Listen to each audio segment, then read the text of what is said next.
حضرت انس بن مالک رضی اللہ تعالی عنہ روایت فرماتے ہیں قال كنا مع رسول الله صلى الله عليه وسلم بتبوك فطلعت الشمس بيداء وبضياء وشعاع ونور لم أرها طلعت فيما مدى. فرمایا ہم نبی کریم صلی اللہ علیہ وآلہ وسلم کے ساتھ میدان تبوک میں تھے، سورج ایسا صاف شفاف اور ایسی روشنی اور نور اور شعاؤں کے ساتھ نکلا کہ اس سے قبل ہم نے سورج کو نکلتے ہوئے کبھی اس قدر صاف شفاف اور روشن اور منور نہیں دیکھا تھا۔ حضرت جبریل امین نبی کریم صلی اللہ علیہ وسلم کی بارگاہ میں حاضر ہوئے تو نبی کریم صلی اللہ علیہ وسلم نے ارشاد فرمایا آج سورج کی اس تیز روشنی اور نور میں اضافے اور چمکیلی شعاؤں کی وجہ کیا ہے؟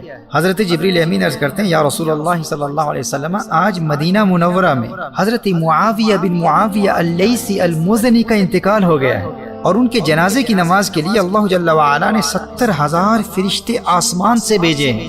نبی کریم صلی اللہ علیہ وآلہ وسلم نے ارشاد فرمایا کس عمل کے باعث؟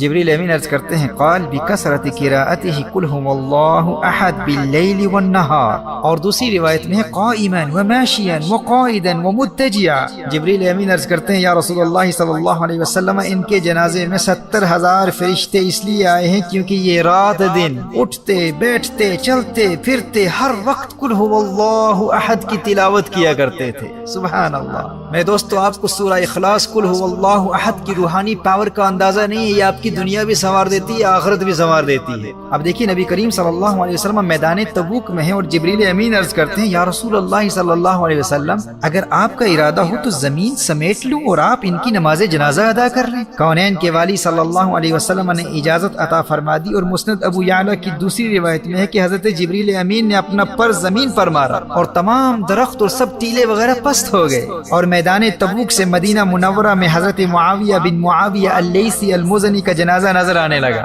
جب نبی کریم صلی اللہ علیہ وسلم نے نماز جنازہ شروع کی تو آپ صلی اللہ علیہ وسلم کے پیچھے فرشتوں کی 2 صفیں تھی اور ہر صف میں 70,000 فرشتے تھے۔ محترم احبہ سورہ اخلاص کی تلاوت کی کثرت کیا کرو، یہ انتہائی مختصر سورت ہے، آپ سب کو زبانی یاد ہے لیکن آپ کو اس کی برکات اور روحانی قوت کا اندازہ نہیں ہے۔ آپ نے دیکھا کہ اس سورت کی کثرت سے تلاوت کرنے والے کو مقام کیا ملتا ہے، 70,000 فرشتے اس کے جنازے پر آتے ہیں اور اس کے جنازے کے لیے زمین سمیٹ لی جاتی ہے، اور سورہ اخلاص سے محبت کرنے والے کا جنازہ خود نبی کریم صلی اللہ علیہ وآلہ وسلم ادا کر رہے ہیں۔ صحیح بخاری اور صحیح مسلم کی ایک حدیث مفہوماً پیش کرتا ہوں۔ نبی کریم صلی اللہ علیہ وآلہ وسلم کو ایک صحابی کے متعلق اطلاع دی گئی جو سورہ اخلاص کثرت سے پڑھتے تھے۔ فرمایا اس سے پوچھو ایسا کیوں کرتے ہو؟ صحابی عرض کرتے ہیں کیونکہ یہ سورت اللہ کی صفات کا بیان ہے اور مجھے اس لیے اس کی تلاوت سے پیار ہے۔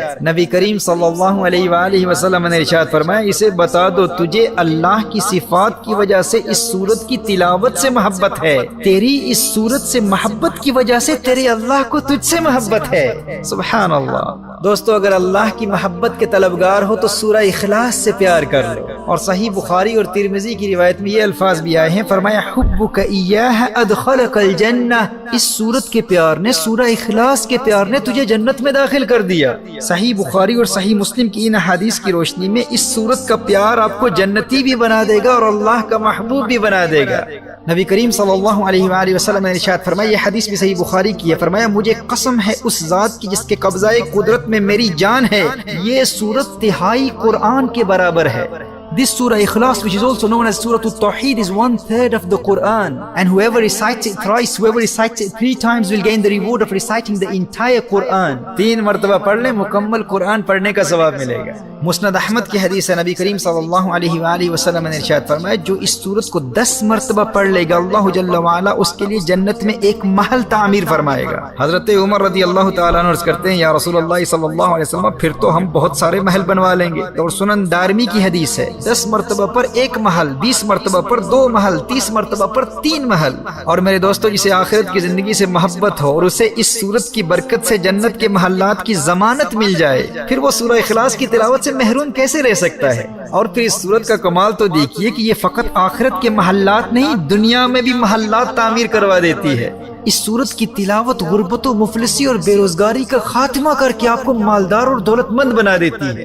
امام طبرانی نقل کرتے ہیں نبی کریم صلی اللہ علیہ وآلہ وسلم نے ارشاد فرمایا جو شخص سورہ اخلاص کو گھر میں داخل ہوتے وقت پڑھ لے تو اللہ تعالیٰ اس گھر والوں سے اور اس کے پڑوسیوں سے بھی فقیری دور کر دیتا ہے۔ دیکھیے ایک شخص نبی کریم صلی اللہ علیہ وآلہ وسلم کی بارگاہ میں حاضر ہو کر تنگ دستی اور مفلسی اور بے روزگاری کا شکوہ کرتا ہے۔ نبی کریم صلی اللہ علیہ وآلہ وسلم نے ارشاد فرمایا جب بھی گھر میں داخل ہو تو گھر والوں کو سلام کہا کرو، السلام علیکم کہا کرو، اور پھر ایک مرتبہ سورہ اخلاص پڑھ لو، اور اگر گھر میں کوئی نہ ہو تو مجھ پر سلام پڑھ لینا۔ محترم احبہ، اس صحابی نے عمل شروع کر دیا اور پھر اس کا فائدہ کیا ہوا؟ اس صحابی نے تو امیر ہونا ہی تھا، اس ورد سورہ اخلاص کی برکت سے اللہ جل وعلا نے اس صحابی کے پڑوسیوں کو بھی امیر کر دیا۔